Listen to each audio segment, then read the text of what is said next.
Gênesis capítulo 3, versículos 1, 4. Ora, a serpente era mais astuta que todos os animais do campo que o Senhor Deus tinha feito. E ela disse à mulher: é assim que Deus disse, e não comereis de toda a árvore do jardim? E a mulher respondeu à serpente: podemos comer do fruto das árvores do jardim, mas do fruto da árvore que está no meio do jardim, Deus disse, e não comereis dele, nem nele tocareis, para que não morrais. Então, a serpente disse à mulher: certamente não morrereis. Um dos tópicos mais questionados e debatidos entre teólogos e buscadores da verdade é a aparição da serpente no jardim do Éden. O relato bíblico do encontro de Adão e Eva com essa criatura astuta levanta inúmeras perguntas que têm fascinado e perplexo mentes por séculos. Como era a aparência da serpente? Ela era uma serpente física ou representava algo completamente diferente?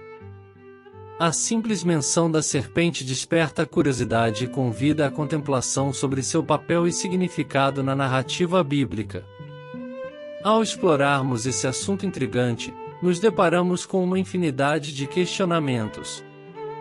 A serpente era uma criatura terrena ou possuía um significado espiritual mais profundo? Qual é a relação entre a serpente e o diabo? A serpente realmente possuía a habilidade de falar ou era uma representação metafórica de uma enganação persuasiva?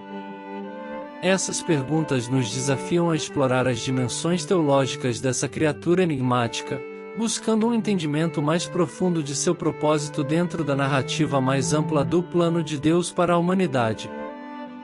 Com esta mensagem, examinaremos diferentes interpretações sobre a identidade da serpente e deixaremos que você chegue às suas próprias conclusões sobre a aparência da serpente. Interpretação 1. Nachas, o ser brilhante. 2 Coríntios capítulo 11, verso 14. E não é de admirar, pois o próprio Satanás se transforma em anjo de luz. A palavra hebraica nachas carrega, de fato, múltiplas camadas de significado e, quando aplicada ao personagem do capítulo 3 de Gênesis, essa complexidade pode levar a várias interpretações. Significado 1. Em a serpente literal. A interpretação básica e direta de Nachas é uma serpente. Essa interpretação se encaixa na descrição física e comportamental presente na narrativa. A serpente rasteja, fala e tenta. A Bíblia não declara explicitamente se a serpente poderia ficar em pé ou andar antes de sua maldição, mas parece plausível que ela pudesse se mover com 4 patas, como outros répteis. Essa interpretação parece se alinhar melhor com o versículo 14 do capítulo 3 de Gênesis, que descreve a maldição imposta à serpente. Se a serpente já rastejava, a maldição e sua comparação com criaturas que possuem patas no versículo 14 seriam redundantes. Portanto, é razoável interpretar a partir do versículo 14 de Gênesis que a serpente originalmente possuía alguma forma de patas. Significado 2. O ser brilhante. Ao compreender o papel e a natureza de Nachas na narrativa de Gênesis, a interpretação de o ser brilhante carrega um significado profundo. Essa leitura, baseada nas raízes das letras que podem significar brilhar ou estar relacionadas a bronze ou latão, abre novas camadas de significado que conferem à serpente uma dimensão angelical ou divina. Essa perspectiva oferece um contraste marcante em relação à representação comum da serpente como uma mera cobra.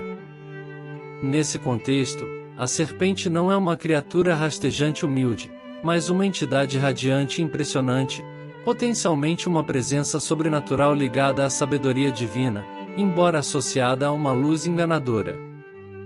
Essa interpretação coloca Nachas como uma força pivotal na narrativa, uma figura marcante cujo impacto na trama e em seus personagens é tão profundo quanto cataclísmico. Essas interpretações adquirem uma tonalidade mais rica quando lidas em conjunto com outros textos bíblicos. Em Ezequiel capítulo 28, versículos 13 a 15, por exemplo, há uma descrição de um magnífico ser perfeito presente no jardim do Éden. Essa figura, adornada com pedras preciosas e criada como um querubim, é descrita como irrepreensível até que a iniquidade fosse encontrada nela. Ezequiel capítulo 28, versículos 13 a 15. Tu estavas no Éden, jardim de Deus, de todas as pedras preciosas te cobrias, o sárdio, o topázio, o diamante, o berilo, o ônix, o jaspe, a safira, o carbúnculo e a esmeralda. De ouro se faziam os teus engastes e os teus ornamentos no dia em que foste criado foram preparados. Tu eras o querubim da guarda ungido, e te estabeleci, permanecias no monte santo de Deus, no brilho das pedras andavas. Perfeito eras nos teus caminhos, desde o dia em que foste criado até que se achou iniquidade em ti. Não há dúvida de que esta é uma criatura magnífica, conforme a descrição apresentada no livro de Ezequiel. Se Deus menciona que essa criatura estava no jardim, segue logicamente que possa ser o Naxas, o ser brilhante mencionado em Gênesis capítulo 3, versículo 1. Muitos estudiosos debatem há muito tempo a identidade dessa figura em Ezequiel. Alguns sugerem que é uma referência ao rei histórico de Tiro, enquanto outros afirmam que representa uma figura mais ampla, frequentemente identificada como Satanás ou Lúcifer. Um rei terreno não poderia realisticamente afirmar ter estado no Éden, servir como querubim ungido que cobre ou residir no Monte Santo de Deus. Portanto, muitos estudiosos que estudam a Bíblia propõem que Ezequiel capítulo 28, versículos 11 a 19, sirva como uma profecia dupla, traçando paralelos entre a arrogância do rei de Tiro e a vaidade e orgulho demonstrados por Satanás. O trecho em Ezequiel pinta um quadro de uma figura que estava no Éden, adornada com joias, caminhava entre as pedras de fogo, era irrepreensível desde a criação até que a iniquidade fosse encontrada dentro dela, e foi lançada como uma coisa profana. Comparando esse trecho com a interpretação do Naxas como ser brilhante, pode haver uma correlação entre as duas entidades. Ambas são descritas como radiantes ou brilhantes, ambas estão associadas à sabedoria, embora enganosa ou corrompida, e ambas estão presentes no jardim desempenhando papéis na perturbação do paraíso. Esse vínculo proporciona uma perspectiva fascinante entre textos, adicionando profundidade à nossa compreensão desses personagens. Isso sugere a existência de uma entidade mais profunda e complexa do que uma simples serpente. O ser brilhante, de acordo com essa interpretação, representa uma figura angélica luminosa que de alguma forma é distorcida e se torna fonte de decepção e pecado. Os defensores da interpretação do ser brilhante argumentam que a base textual dessa interpretação está nas letras raiz hebraicas de Naxas, que realmente podem significar brilhar ou estar relacionadas a bronze ou latão, o que fornece uma base linguística para a interpretação. Análise intertextual relacionando o ser brilhante com a figura em Ezequiel 28 como uma rica dimensão intertextual para a interpretação. As semelhanças entre as duas figuras fornecem um arco narrativo mais amplo que abrange vários livros da Bíblia. Alinhamento com tradições posteriores, como 2 Coríntios 11 versículo 14, e não é de admirar, pois o próprio Satanás se disfarça de anjo de luz. Os argumentos contra a interpretação do ser brilhante são os seguintes. Leitura literal. Na leitura mais simples de Naxas, é como uma serpente literal. A interpretação do ser brilhante, embora linguisticamente possível, pode ser vista como complicando demais a narrativa. Interpretações variadas de Ezequiel 28. A figura em Ezequiel 28 é frequentemente interpretada como uma lamentação pelo rei histórico de Tiro ou como uma figura metafórica que representa o orgulho e a arrogância humanos, em vez de um anjo caído literal ou ser divino.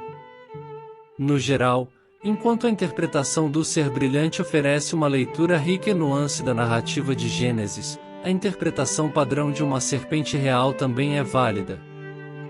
A serpente é retratada como astuta e enganadora, desempenhando um papel crucial na queda de Adão e Eva.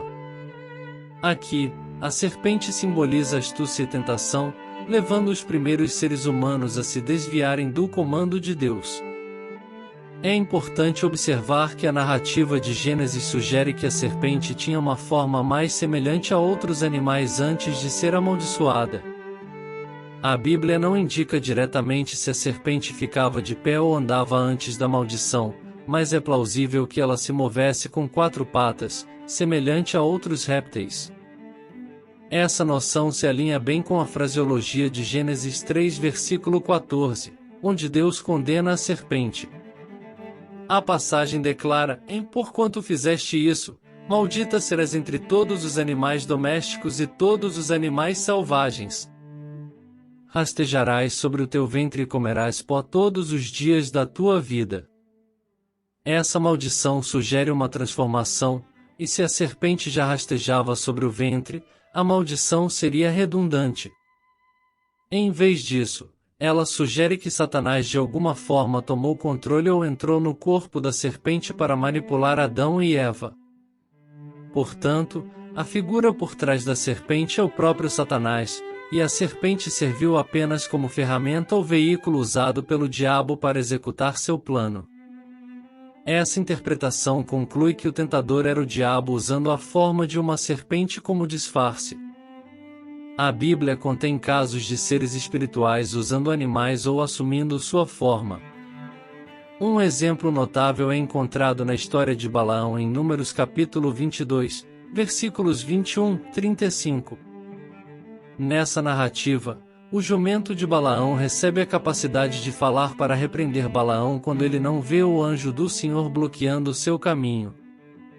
Esse incidente ilustra uma situação em que uma entidade divina interfere diretamente nas habilidades naturais de um animal. Embora não seja idêntico, é uma situação um tanto paralela e oferece um precedente bíblico para interpretar a serpente em Gênesis capítulo 3 como uma ferramenta de um ser espiritual, neste caso, Satanás. Os defensores dessa interpretação argumentam que simplicidade textual. Essa interpretação não requer leituras entre linhas ou inferências de significados mais profundos. O texto descreve claramente a serpente como um animal real que foi usado como uma ferramenta por Satanás. Coerência com outros temas bíblicos. Na Bíblia frequentemente retrata Satanás como uma figura enganadora que leva as pessoas ao pecado. Essa interpretação está alinhada com esses temas. Precedente para interferência sobrenatural, e a interpretação se baseia em outros exemplos bíblicos, como a história do jumento de Balaão, que mostrou seres sobrenaturais influenciando animais. Aqueles que argumentam contra essa interpretação literal afirmam: falta de evidência direta, e a Bíblia não afirma explicitamente que Satanás entrou na serpente. Essa parte da interpretação é inferida e não diretamente suportada pelo texto. Não aborda completamente o castigo da serpente, em se Satanás apenas usou a serpente. Pode-se argumentar que o castigo imposto à serpente de rastejar sobre o ventre é severo e injustificado. A interpretação não resolve completamente essa questão moral. Cada interpretação possui seus pontos fortes e fracos. Existem muitas outras interpretações sobre a serpente no Jardim do Éden, e hoje apresentamos apenas 2 delas. Qual das 2 interpretações você prefere?